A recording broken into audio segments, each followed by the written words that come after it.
There's got to be more than going back and forth, doing right to doing wrong. We were taught that's who we are. Well, get in line right behind me, you along with everybody who's thinking there's worth in what we do. 2 weeks ago, our stewardship team launched our fall stewardship campaign with the first of 3 videos. As we heard then, the theme of our fall campaign is imagining greater, sharing our gifts, impacting the world. In that first video, we heard from a couple of our members as to how the love they have experienced here at Salem has inspired them to share their gifts with the world. At the end of that video, each of us was challenged to think about how we have been loved and how we might be free to love and to use that love to change the world ourselves. You know, Salem is a community that has incredible gifts to share, and we do so in amazing ways every day. Salem is also a community that embraces change and is willing to move with the Holy Spirit. So today, we would like to know how you use your gifts to impact the greater community. Hi, I'm Ellen Sandelin, and I've been a member here at Salem since 1999, and I've tried to be actively involved in all the years that I've been here. Right now, I feel like one of the gifts that I give back to the Salem community is my dedication to the children's programs here at Salem. I've been the Sunday school director for several years, and I'm quite actively involved in Bible school and Hollis Camp in the summer, in our Wednesday evening Cornerstone program. And it's just, I find it really rewarding to watch the kids grow in their Christian faith and just see their enthusiasm for learning and just everything that they do during these activities. And I firmly believe that everyone should take part in these to watch this with our kids. I am Adam Boxberger, and my family and I joined Salem Lutheran Church about a year or 2 ago, and we went to our new member orientation class with Pastor Dave, and I distinctly remember sitting there in class, and I think the one requirement that Pastor Dave kind of harped on was that you have to be involved in something and be engaged in something.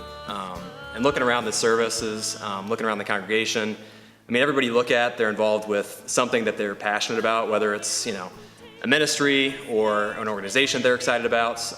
They're involved with education or worship. Everybody's doing something here, so that really kind of holds true there. And then about a year ago, Megan Harmonson recruited / harassed me to join council.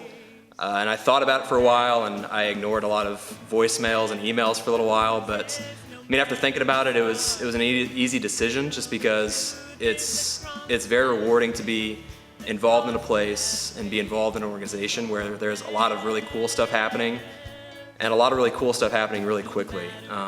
Change does not come about quickly at some organizations and some churches, but you really can't say that about Salem Lutheran Church. It's really cool to kind of look around the community and kind of see all the really cool stuff that is happening here, and all the change that's happening here.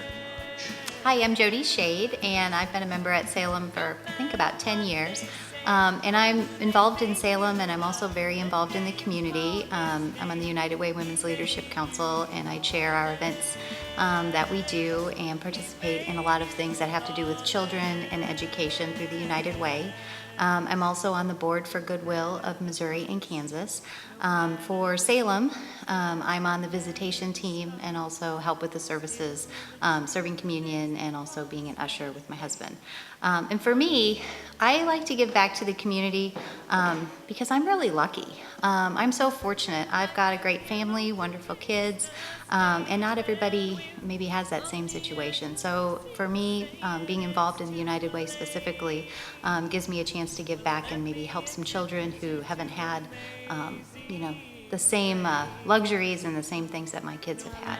You know, for me, it is just really rewarding to watch my children as they kind of realize how lucky they are too when they participate in different things, whether, you know, it was Spencer helping to paint one of the churches that we did a couple of years ago, or serving food.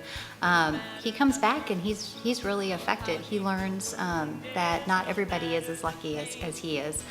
Or Chloe, when she was really, gosh, about 4 years old, she started donating her birthday presents to the United Way. And she did that because we visited the Hope House, and she saw how these kids, when they got there, they didn't have anything. They were from maybe an abused home, and they just had the clothes off of their back. And she came home, and she's like, "Mom, I don't need all this stuff." And she started a program through the United Way called Kids for Kids, and gave her presents to kids every year. And she's done that every year. And well, now she's 17, so she's done that for quite a while. But watching them learn how lucky they are and how wonderful Kansas City is, there are so many kids in this town that could use some help. I don't know if I'm going to get the statistics right, but the largest homeless population in Kansas City is children under the ages of 7. That breaks your heart. It's amazing. And so the more that people can give back, the more you can teach your kids to give back, I think the stronger we can make the city. So what about the stories you just heard connects to your own story? I believe God is challenging each of us every day to imagine greater, to share our gifts, and to impact the world. So I'm asking you now, take the next couple of weeks and think about, what are your gifts, both as individuals, and what are our gifts as a faith community?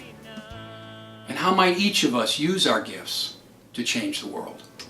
And like a hero who takes the stage when we're on the edge of our seats, saying it's too late. Well, let me introduce you to Grace, Grace, God's grace. No matter the bumps, no matter